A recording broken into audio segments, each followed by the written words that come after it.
Bonjour Pierre, bonjour Nano, bonjour à tous. L'éthique, tout le monde en parle et personne ne sait vraiment ce que c'est. En première approche, c'est la distinction entre le bien et le mal, non? Ce n'est pas si simple, ni si tranché.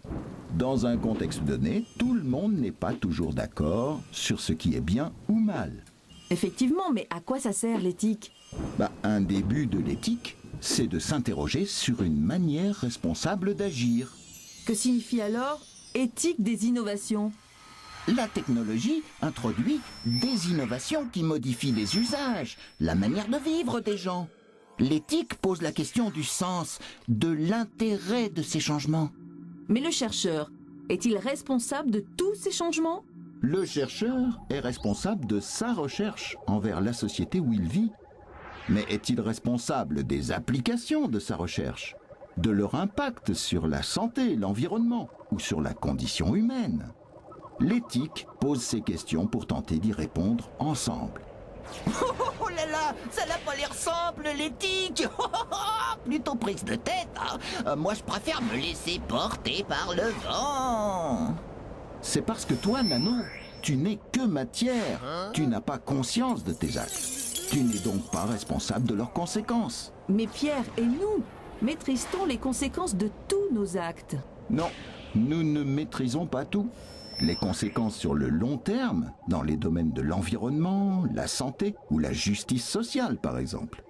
C'est pourquoi les chercheurs prennent de plus en plus de précautions. Mais pour innover, les chercheurs doivent parfois manipuler des objets dangereux en nanomédecine par exemple. L'éthique propose alors d'analyser chaque projet sensible au cas par cas. Il n'y a pas de règle générale. Mais sur quel principe cette analyse se base-t-elle?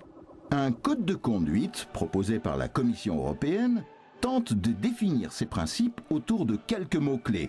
Transparence, précaution, ouverture, dignité humaine, respect, excellence et responsabilité.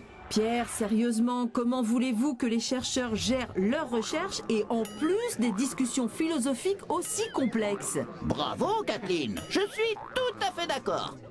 Détrompez-vous, ces principes ne sont pas si difficiles à comprendre et même à appliquer.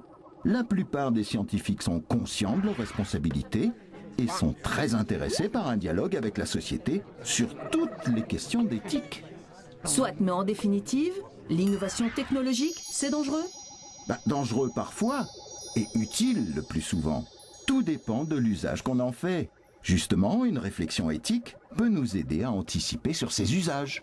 Merci Nano, merci Pierre, merci à vous. Et à très bientôt pour la saison 2 de Nanosmile qui traitera de cas concrets sur des procédés et produits nano dans les laboratoires et industries.